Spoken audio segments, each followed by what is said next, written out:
Show. The Common Good Radio Show. Brought to you by Veteran Rescue Mission. Highlighting the good in the community. Hosted by Pastor John McClain. Tucson's favorite family show. Hey. I'm back. It's the Common Good Radio Show brought to you by Veteran Rescue Mission. I'm Pastor John McClain. If you're wondering why I'm so excited, it's because I wasn't here last week. I had Ron Arenas, awesome guy with Picture Rocks Cooling, Heating, and Plumbing, filling in for me. But I did, thankfully, in co-pilot, we had Mrs. Alyssa DeMeo, the star of the Common Good Radio Show with Ashram Consulting, here to help him out. And I thank you for joining me once again, Miss Alyssa. Hello. Happy to be here as always, and happy Thanksgiving. Yeah, same to you. Yeah, I mean, at this point, everybody is eating leftovers and is probably still sleeping off the food coma that they're in. But yes, I hope everybody enjoyed the Thanksgiving, had some good eats, and I hope you particularly spoke about what you're thankful for. And I'll start off, Alyssa. I'm thankful for you. Oh, thank you so much. Yeah. I'm thankful for you. Well, thank you. And this would not be the Common Good Radio Show if I did not tell God how thankful I was for him and all the blessings he put in our lives. And I usually do that with the Lord's Prayer that goes a little something like this. Our Father, who art in heaven, hallowed be thy name. Thy kingdom come, thy will be done on earth as it is in heaven. Give us this day our daily bread, and forgive us our trespasses as we forgive those who trespass against us. And lead us not into temptation, but deliver us from evil. For thine is the kingdom, the power, and the glory, forever and ever. Amen. So all that being said, I want to welcome our first guest today. Her name is Emily. She's with an organization named Kama Moksha. And unfortunately, we got her on the phone. We don't have her in the studio. Her energy is just contagious. She's just a big ball of light, and she's so much fun to be around. But outside of that, I won't ruin it in regard to telling you about what our organization's about. I'll welcome you, Emily, to the show. And why don't you tell our listeners what you guys do? Hi. Happy Thanksgiving, everybody. Yeah. Happy Thanksgiving. My name is Emily. Yeah. My name's Emily Heed, and what I do is a combination of body modalities that are extremely relaxing and very profound. I do what's called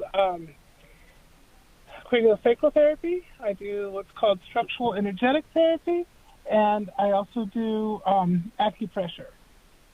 Oh. And I've kind of combined all three of those into a very relaxing way of restructuring any compensations that are creating chronic pain.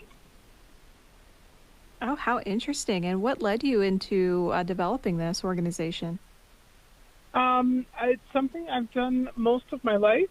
When I was a young child, my mom took me to an acupressure workshop, and I became the family acupressurist.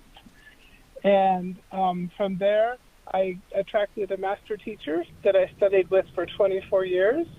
And then I started doing craniosacral therapy, and I've been doing that for 25 years. Wow, how interesting.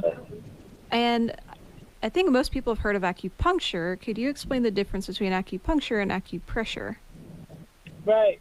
So instead of using needles, I actually use my fingers.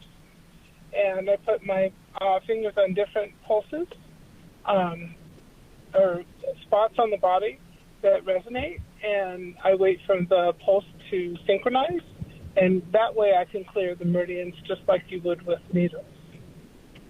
Oh, I see. Well, I have an interesting question. I mean, let's take a couple bunny hops backwards to what were you into prior to kind of finding these modalities and finding this, and what guided you into, this field and this industry? There's always been a deep love for caring for people and figuring out how to care for things. I think I cared for every bug in my yard.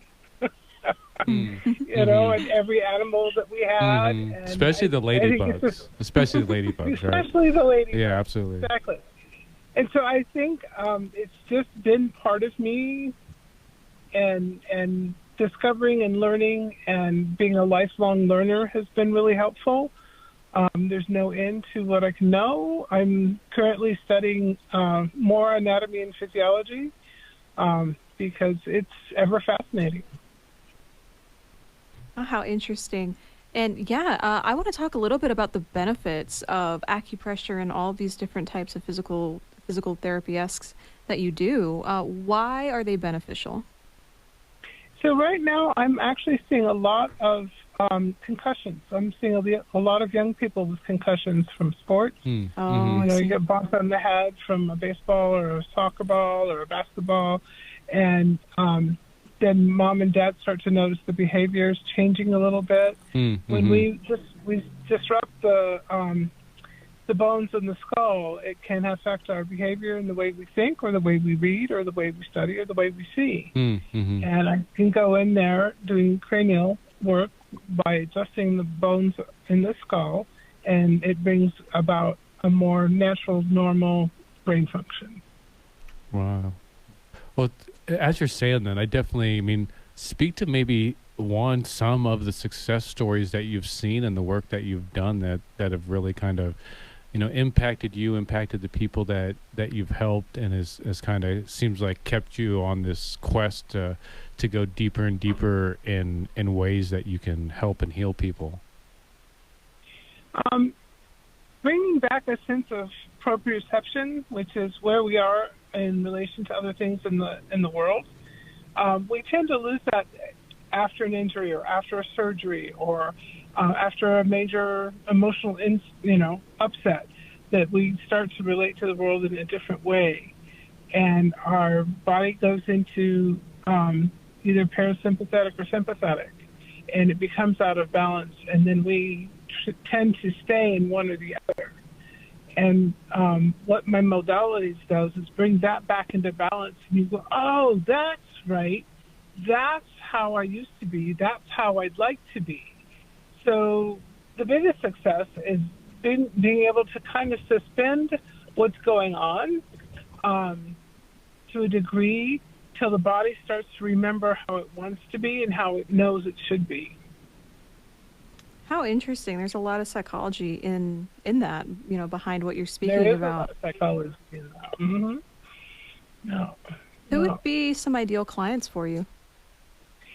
So anybody who's had a big upset or a big injury and isn't all the way back to where they want to be.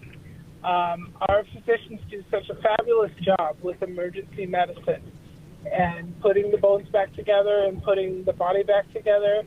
And the thing that seems to happen is they go, oh, you've got a limp, but you're walking. But if you walk with a limp, you're going to throw all the muscles in your body off, right? And so going in there and getting you back to where you want to be, not where the doctor says, okay, I can't do anymore. I can take you to the last 10 or 15% where you'd like to be. You want to keep running those marathons. You want to keep playing baseball. You want to keep playing soccer. And they've told you, no, maybe that's not possible. Or there's still injury in the way. I can take it that next step. What is, so for, John Q. Public that reaches out to you, that wants to get started, like, what does that initiation look like? What does it look like to get started with services with you? Yeah, so you can call me at 520-306-6932 or 520-886-8800 and make an appointment at the Arizona Vision Therapy office, which is where I see clients as well. And it's just, you can sign up for an hour or an hour and a half, and we can do a full assessment of what's going on, and we can set some goals for where you want to be. And I will pull all my tricks out of my bag to help you do that. The one lovely thing about my modalities is that it doesn't necessarily hurt And if it does, you're like, oh, that feels great. It hurts, but it feels great. I know you're doing something good, as opposed to physical therapy where they make you do stuff that may be helping, may not be helping. Or that really hurts. Right, or it really hurts. I'm asking the body what it needs to do to become back into natural balance. Well, thank you so much. Yeah. Well, thank you so much, Emily, for joining us on the show. Okay. Yeah. Well, it's Emily Heat with Kama Moksha. Definitely check them out. The website they can go to? Not quite yet, but you could go. Yeah, not quite yet. Just the phone number again? 520-306-6932 or 520-886-8800. Well, thank you so much for coming on the show. Thanks for having me. You guys have a happy Christmas. Absolutely. You too. It's the Common Good Radio Show, brought to you by Veteran Rescue Mission. I'm Pastor John McClain, here with the star of the show, Alyssa DeMeo with Ashram Consulting. We'll catch you right after the break. And if you want to grab something to eat, take a potty break real quick, you have enough time for that, but not much more. Hurry back. The Common Good Radio Show. The Common Good Radio Show. Brought to you by Veteran Rescue Mission. Highlighting the good in the community. Hosted by Pastor John McClain, Tucson's favorite family show. I just had to groove for a second. Dance Excuse party in me. here. Excuse me. This is the Common Good Radio Show, brought to you by Veteran Rescue Mission. I'm Pastor John McClain, here with the star of the show. I think it's probably easy to say the coolest lady in Tucson. No offense to our wives, Danny and myself, but her name is Alyssa DeMeo. She is the Army wife, so that's why I'll give her credit on that one. And she is with Ashram Consulting. And for those who don't know about Ashram Consulting, fill them in. I myself am an industrial and organizational psychology practitioner, and what Ashram Consulting is an executive coaching and management consulting firm where I go into small businesses, I look at inefficiencies in business systems, I help bring those up to speed. That way business owners are achieving peak profitability, their employees like to be there, and I also develop your leaders through leadership coaching. Nice. Yeah. And as you can tell, she is a big ball of sunshine, and I say big not as in stature, but in demeanor, because she's actually a very little person. So, I'm tiny. Yeah. But all that being said, we have a good buddy of mine. Actually, I mean, funny enough, newly a good buddy of one of my other buddies who he's been a friend with forever, but we're both in a very unique industry, and and he's kind of like the new stars of that industry. I was one of the old stars of the industry, and it's really cool seeing our paths cross and align at the same time, because right as I'm going through this kind of transition in my life, I'm watching him just take off like a rocket, and it's just so inspiring. And in a lot of ways, I'm looking up to him on the stuff that he's doing, and I'm learning a lot. So I say all that to not make his head any bigger than it already is. I'm sure this guy knows how awesome he is. But we got Danny Howe with the Howe Project, the Ernest House, and I don't know the name of the kettle corn company, but he's going to fill us in on it real quick. Thank you Danny for being here, brother. Yeah, thank you for having me. Yeah. So just, for those who've never heard of the Howe Project and kind of the plethora of cool things that you guys are doing to help the community, fill us in. Yeah, so, we've been doing this work since, as far as the houses, since 2016, Mm-hmm. right? Criminal career started when I was at age 9, so kind of been in this field for a long time, turned 41 this year. So, been in this field, affected by the justice system, right? So that's where the Ernest House comes in. The Ernest House was founded first. We started that in 2016. It's just a transitional housing facility for men and women coming out of incarceration, substance abuse issues, and homelessness, facing homelessness.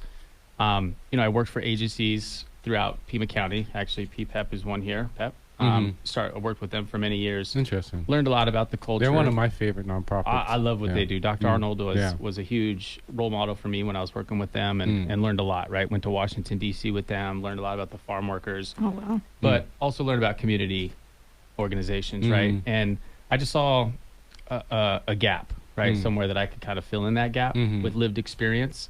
So we started the houses. I started with one house, and my wife was like, "What are you doing?" She's like, "This isn't our field." And I was like, "Yeah, I'm drawn to start this, right?"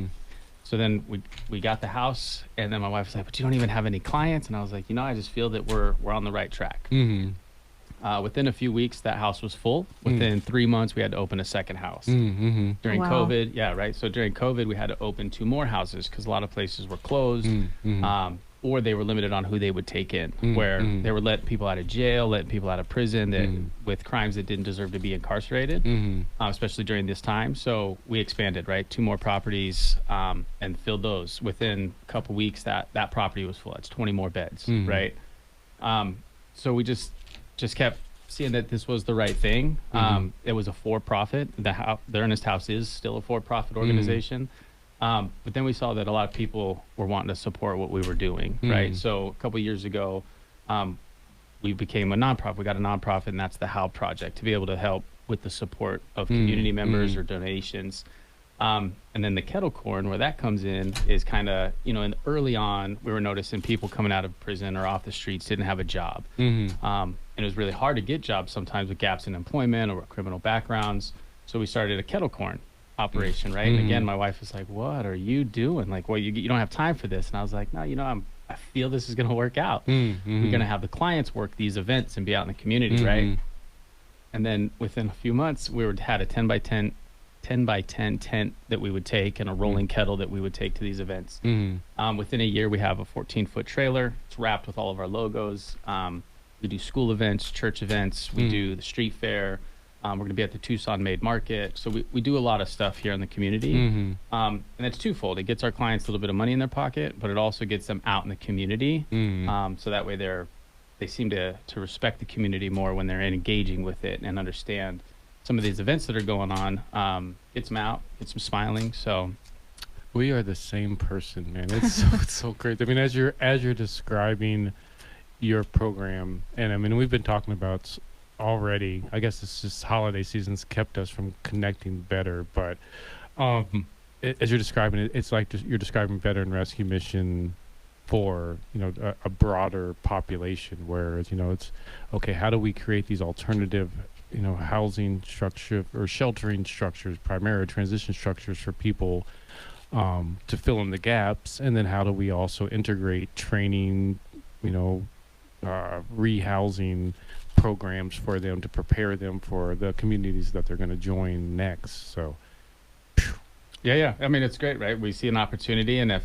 we're in a position, right, like you said, we have this group of people, what else could we do with them, right? Teach them some skills that is going to make them stronger, more sufficient when they leave our care, right? Our goal is to provide, we look at it like a tripod, right? So if you have housing, employment, and transportation, you have a better shot at success, right? So we provide the housing, we provide some employment opportunities, but I also work for the state of Arizona, right? So on top of my duties, I also work for the reentry division of Department of Economic Security, right? For the federal, state prisons, the jail, probation, and parole, right? So I help those individuals secure employment.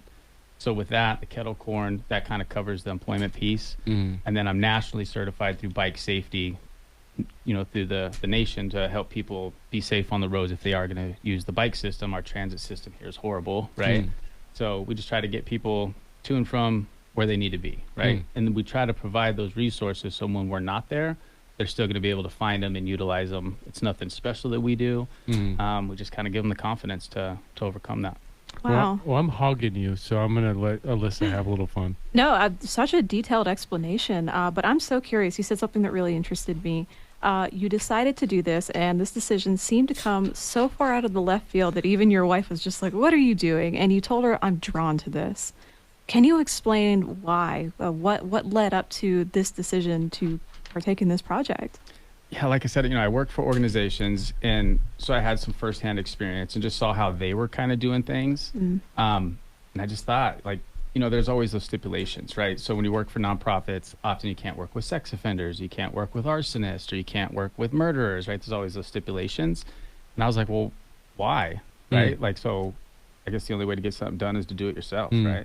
So I was like, well, the only way to get that done is I'm just going to put this out there, right? And we started renting properties at first, and we thought, in case it doesn't work, you can always bail, right? Could always sell the house, yeah. Always have a plan B. So, luckily it's worked. And just when you're passionate about it and you do something you love, right? It's not, you don't work a day in your life. And I feel that that's true. One other thing I wanted to touch base on. So when we're working with the farmers markets out there on the kettle corn, we saw an opportunity where Pima Animal Care, right, was full of dogs. So we started fostering the dogs through Pima Animal Care, putting them on our property. And then that was a way for us to foster the dogs out. But then we noticed the clients, when they moved on, they would take the dogs with them. Oh, that's nice. So, yeah, we look at it as anytime we're in this field, kind of to your point, John, is when you see a need, when you're running the facility or the organization, you're able to pivot. And that's what has been our strong point since we started, is being able to pivot when we see another obstacle, right? Wow. And for those who want to get involved, how can they get involved? What do you need? Yeah, so there's a few ways. You can go to theearnesthouse.com. That's to go through to the housing piece, but thehowproject.org would be the best bet. That's where, if you wanted to donate, whether it be volunteer work or financially, that would be an opportunity to help us in our mission. What kind of donations are you looking for? So with the houses, we could take any type of donation you would have in a home, right? We go through a lot of linens, furniture and stuff like that, but towels, silverware, pots, pans, that type of stuff. And then financially, anything on that. So $150 helps a client for a week stay with us. Wow. So, Awesome. Well, thank you so much for joining us, brother. yeah, thank you very much for having me. That is Mr. Danny Howe with the Howe Project, Ernest House, Kettle Corn, this, that, and the other. And I'm Pastor John McClain. This is the Common Good Radio Show, brought to you by Veteran Rescue Mission. I'm here with Alyssa DeMayo with Ashram Consulting. We, as always, want to thank our sponsors, Proper Villains, for Tucson, We Care Tucson, 100 Plus Guys Who Give, Tucson Tamale Company, Desert Sunset Realty, White Sign Ranch, Always Faithful Home Inspection, Crest Insurance, Piper Family Painting, Steamy Concepts, Dawn Till Dust Landscaping, Ashram Consulting, our favorite, Duran Coaching, CP2PGA, and Peppy Inc. We'll have all that and more after the break. And remember, at the end of every day, it's night. The Common Good Radio Show. The Common Good Radio Show. Brought to you by Veteran Rescue Mission. Highlighting the good in the community. Hosted by Pastor John McClain, Tucson's favorite family show. Hello, welcome back to the Common Good Radio Show, brought to you by Veteran Rescue Mission. I am Pastor John McClain, here with the star of the show, Mrs. Alyssa DeMayo with Ashram Consulting. Hello, hello. Yes, indeed. And we have a new friend, longtime listener, new friend to the show.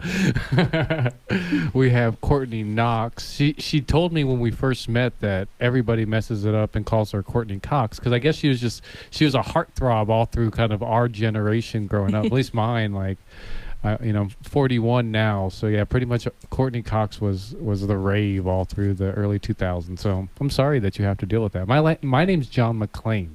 So, yeah, you can just imagine how bad I've been getting it all these years. So. Especially lately with the election stuff. Yeah, I know. Yeah, that was, and then he got in a car accident and he's passed. So it's really unfortunate. So, but That was very sad to hear. yeah, but I was getting John McCain for the longest time as well. So I have this much sympathy for you. But for those that are only listening, not watching, it's a pinch amount. Well, I appreciate you having me here today. Yeah, and absolutely. saying my name correctly. Yeah, Thank for you. sure. Absolutely. So tell us about yourself and tell us about, what you do. Sure, of course. Well, my name is Courtney Knox. Yes. I'm Yes.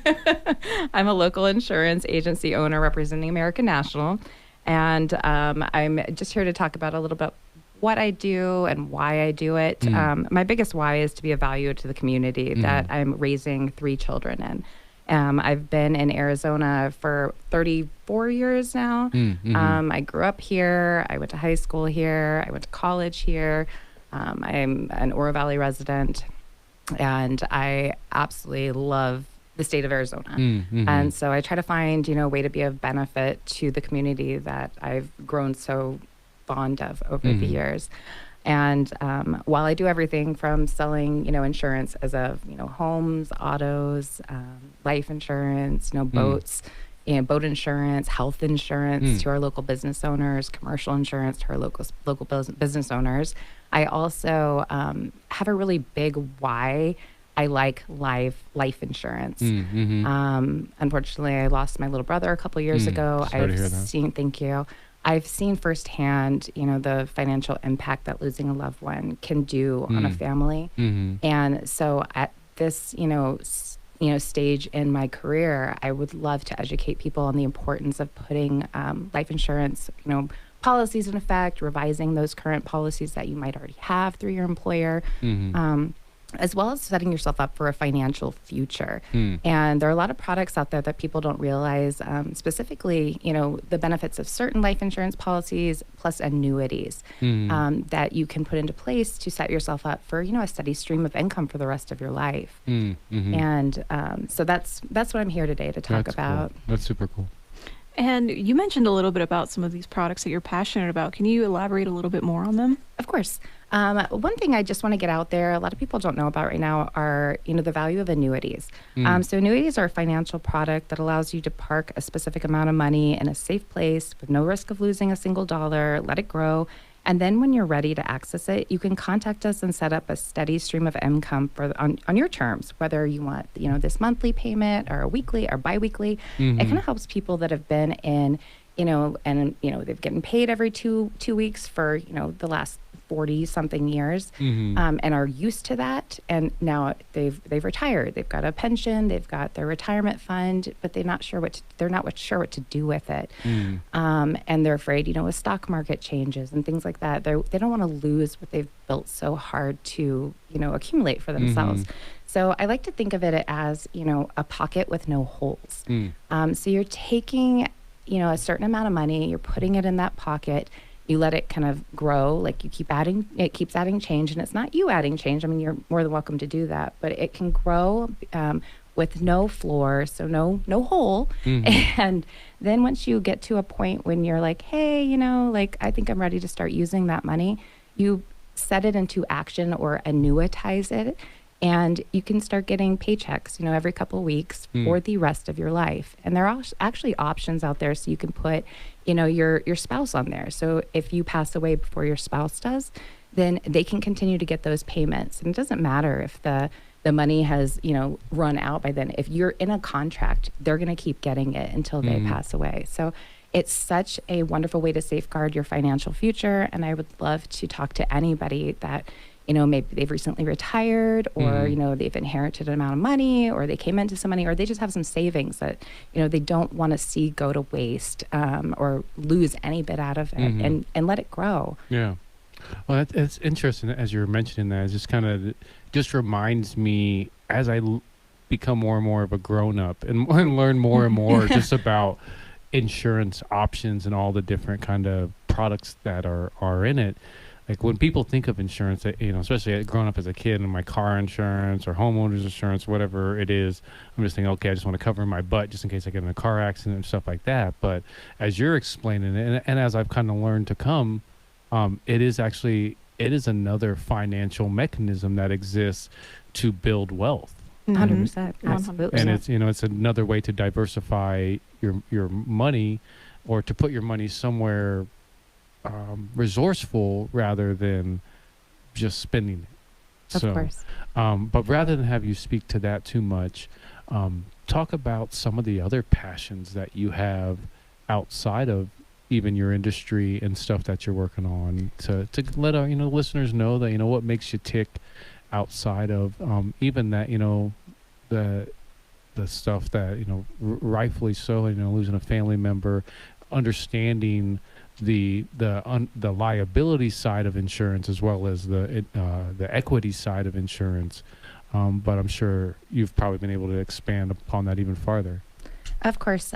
So I have a lot of passions that I go after. I'm pretty, I like to be out in my community. I like to help people. I want to build up this community. I know that there are so many people in all walks of life that we can be of value to each other. And so something I would like to share and kind of put out there, if anybody wants to contact me and get involved, is I've recently partnered with an individual with Elite Success Partners. And this is I wouldn't even know if it's a networking, but it kind of is. It's a partnership of the community. So we bring together qualified partners for the purpose of business growth, opportunity, and networking. And that's including business owners, C-level executives, sales professionals, and we all participate in social and informational events, networking opportunities, and activities. And it's not, let's go hand out our business cards. It's like, hey, let's go have a golf charity and donate the money. And when you're doing activities like that, you're really, you're connecting with the people that you're spending time with. And because we've all been to the networking events, hand out the business cards. Yeah, that's how we met. It is how we met. It is how we met. But you do it. But if you're a part of a community or a group that's really truly trying to, hey, you're going to come in and we're going to go have a luncheon, and or we're going to go to go out shooting or paintball gunning or go to an art studio and do something together and get to know your neighbor. We can really build this community so much better and be of value to each other and find out what people do, find out what makes them tick. And just, it's completely invaluable to me. And I'm excited to be partnering with the founder of this organization to create this here in Southern Arizona for us. Which will be launching next month. So, nice. And how do people get a hold of you if they want to kind of plug in? If they would like to reach out to me, they can contact me directly on my cell phone at 520-444-7000. I am very responsive to text messaging. That's a really good number. It's a really good phone number. I've had it for 25 years. Oh, wow. Yeah. They can also email me at Courtney, that's COURTNEY .Knox, KNOX. She gave me some big eyes on that one. I've got big eyes anyway. And at American, AMERICAN .national.com. You got to make sure you get that dot and dash in there because otherwise I won't get it. But text message or call me, that's the best way to get a hold of me. I'm very responsive that way. Awesome. And then just kind of one more time, give our listeners a rundown of what the variety of products is that you can serve them with. Anything insurance related. I do everything from health insurance, private health insurance for those that don't want to go through the marketplace. Don't pay $8,500 deductibles. And yeah, maybe even make a little money on your insurance, and don't tell anybody I said that, but now everybody knows. But also, auto insurance, home insurance, recreational vehicles, boats, and life and annuities. Anything. I've licensed to do it all, and I do it all. Awesome. Well, thank you for joining us, Courtney. I appreciate your time, John. Thank you. Awesome. That's Courtney Knox, KNOX, with American National Insurance. Definitely check him out. I'm Pastor John McClain. This is the Common Good Radio Show brought to you by Veteran Rescue Mission. I'm here with the star of the show, Alyssa DeMayo with Ashram Consulting. Go to ashramconsulting.com, right? Yes, sir. To find out more about the work that they're doing. Also go to commongoodtucson.com to find out more about the show, more about the plethora of things that we do, as well as veteranrescuemission.org to find out the work we do to help homeless veterans get connected with services and find out about the march that we just did recently, where I marched for 3 days, 35 miles, lived on the street, camped out. I'm still tired from it. Find out there. We'll be right back. The Common Good Radio Show. The Common Good Radio Show. Brought to you by Veteran Rescue Mission. Highlighting the good in the community. Hosted by Pastor John McClain, Tucson's favorite family show. Hello, welcome back to the last segment of the Common Good Radio Show, brought to you by Veteran Rescue Mission. Not like the last ever, but the last today. I am Pastor John McLean, here with the star of the show, with Ashram Consulting, Mrs. Alyssa DeMayo. Hello. Wow. Last episode of the day. Yeah, are you ready for this? Oh, yes. This is going to be a good one. Yeah, I think so, because it's it's with a beloved friend and brother, the one who makes us look good behind the scenes, and make sure that if I have like boogers on my face, that like I get those off. Like he doesn't actually like lick his thumb and get them for me like my mom would do, but he'll let me know. He'll let me know. A true story. Yeah. That's a true story. We usually have him chained to the chair in the corner so he can take photos of us, Yeah. but we decided to let him out today. Let him out. Oh, It was a my. lucky day. It's like his birthday. So 2 days this year he gets to come out of the chair. Oh my! and that sultry voice that you hear, that is Martin Walls. You usually hear him snickering in the corner, but we All the actually time. we put a microphone in front of him today. No, it's so dangerous. So yeah, it is dangerous. Yeah, be careful.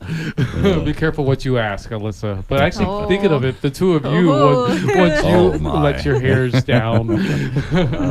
See, I'm getting more relaxed in front of the microphone now. So. Yeah, well, Yeah. you're becoming a pro in so many different areas. I mean, I guess let me give you the appropriate hype up like I do most of the guests. This young gentleman here, I met him through a mutual pastor. He was working on the worship team and running a nonprofit, a program with a church when I first met him, and then we just kind of, our personalities just aligned so much. I was just like, hey, I'm about to start this TV show project and all this other fun stuff. I could really use a helping hand. Would you be game to help? And he's like, sure, why not? Because he's such a nice guy. I could have asked him probably, hey, I have a 10 pounds of manure at my house I need shoveled. Will you do that? And he would be like, oh, okay, I'll try it out. So he helped, he has helped us put together the Common Good television show. He became a pillar of the Common Good radio show. One of the major parts of finding partners to be part of the Common Good media group. And it's now come to the point where in a lot of ways Martin is my right, left hand, and left leg man when it comes to a lot of things.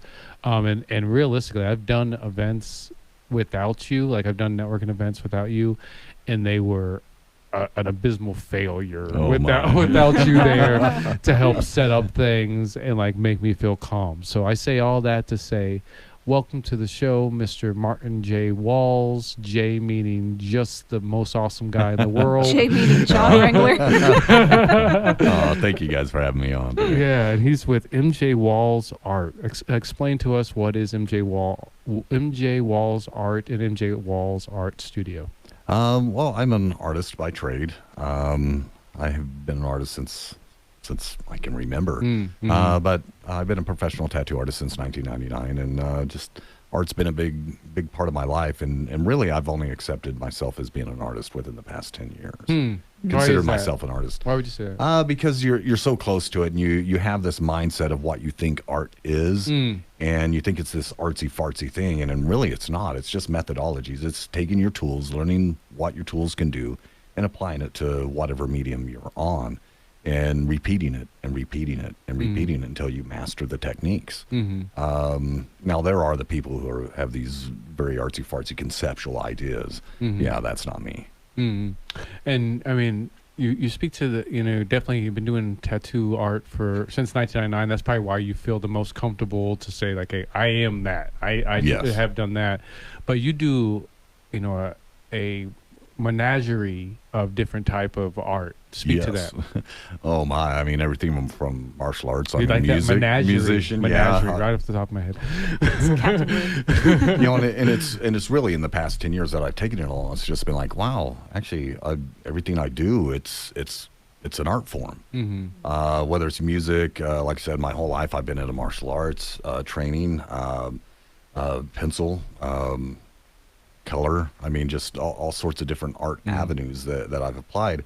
And I've taken these things that I've learned, and as far as the template of learning, which Alyssa and I have had many conversations on, because she kind of, I see her point with the 10,000 hours being yes, a myth? yes, trying to reach 10,000 repetitions or 10,000 hours in whatever you're doing. But yeah, it's not necessarily that you master, because there's this whole area of where you're going through the techniques and, you're not doing them right.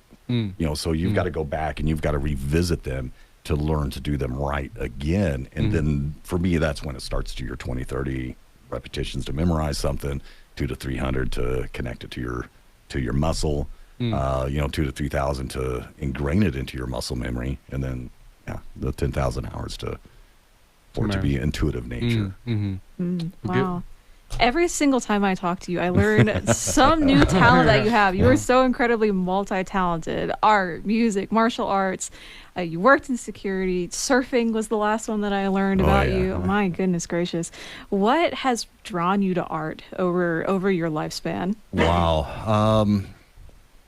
Just my love for being able to see something and wanting to draw it and being able to replicate it. To what my eye sees and meeting the tones and values that are there.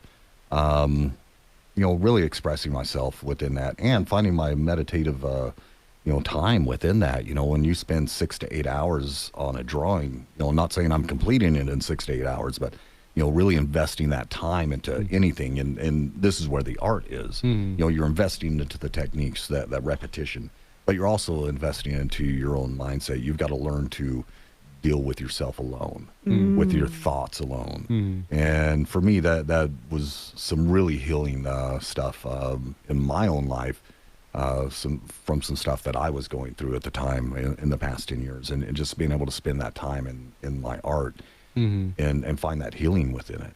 Wow. Who taught you how to draw? Nobody. Wow, self-taught too. Wow, and for the viewers that have not seen your work is really realistic. It is really incredible. I'm very jealous. Thank you. So if nobody taught you, where did you learn it? I mean, it's just like Alyssa said, like your stuff is realistic. Very realistic. Definitely you have a lot of techniques that you clearly have mastered. I don't know if you've ever seen me draw anything. No, you haven't, because when I put pen to paper, it's like I have something going wrong with my hand. Like where did that come from? I mean, I guess trial and error. What would you account that to? Self-study. I did buy the university books. I did get into all that, and I bought them to be able to go through them on my own. I've done a lot of that in my life. I've taught myself many things through self-study, and it's kind of a misnomer when you say self-taught, because you're not really reinventing the wheel. You're just going over stuff what other people have written down that you can apply. And yes, a lot of it has been trial and error, just like many things. And once you start the practical application of what you're learning and you're applying it, then that experiential knowledge lays everything else aside. That's just the fluff and guff that's behind it. It's like, that don't work. Fluff and guff. I like that. It's mine now. Fluff and guff. Mine, ours. Wow. So talk to us a little bit about, tattooing. You are on this new venture with your tattooing studio. Well, I had actually, when the pandemic hit, I had made the decision to retire after 20 years of tattooing. And I just had too many clients there. And this year, it really accumulated. I decided not to open my own studio. I went and worked talked with Derek Dooley at Tucson Tattoo down at 250 West Grant. And I was his mentor when he went through his apprenticeship. Oh, wow. And really good guy, great guy. And I walked in, I just expected to visit him, and he told me he had an open chair, and if I was interested, I could have it. And I was like, well, yeah. I was working out of an office of a friend who sets aside some space for me. But it's not the same as working out of a dedicated, full facility. This is all that you do is tattooing. And that's what I really longed for. And now that I'm in, I mean, it's been wonderful. Been reconnecting, falling back in love with the art of tattooing. And, it's, I look forward to whatever time I have left in the industry. And doing tattoos, is there a particular type of tattoo that you enjoy doing most? Or is there like a particular design or something that's like your trademark thing? I've won awards in black and gray. Okay. And that's generally where I like to stay, is in the black and gray. I can do full color. I can do just about anything you put in front of me. Just about. There are limits, but I know my limits, and if I can't do it, I'll let you know. Do you have things that that are your favorite? Yeah, animal portraits. I do love doing Okay. animal portraits. You are very, very good at your animal portraits. Mm-hmm. Thank you. And so when people come to you, is it usually they're like, okay, I want this, or is it they come to you and like, okay, I'm thinking like something like this. What ideas do you have? It's quite varied. You get some people that have really solidified their ideas through the years, talk to many artists, and they know exactly what they want. Then you have some people who just have the concept in their brain. And this is where the interpersonal communication comes in, being able to draw that out and be the tool by which it's put onto a medium, whether it's on, in this case on paper first or digitally first, to where they can see it and see the concept there to see whether I'm actually seeing what they're telling me, or if I have a better view and put something on there that they didn't expect and it's more than what they expected. Before we go into kind of how people can get a hold of you question, something that's always come to mind for me, whether it's in getting a tattoo, which I have a couple, or in giving a tattoo, is it stressful when you're giving someone a tattoo knowing that that's going to be on them for the rest of your life, especially like as detailed as you get and as much goes into these? How do you deal with that mental stresses of like the permanent impact of this? Well, I mean, here we go to something we were talking about last night that's not actually a category, but sports psychology, right? Your mindset of what you're doing in front of you. I set all that aside. It's each technique that I'm doing, whether I'm pulling a line, pushing a line, or whether I'm putting in color. My mind is on what I'm doing in that exact moment, because there's so much stuff that can go wrong. Jittery lines. You can chew up the skin very quickly with the needles, turn it into hamburger.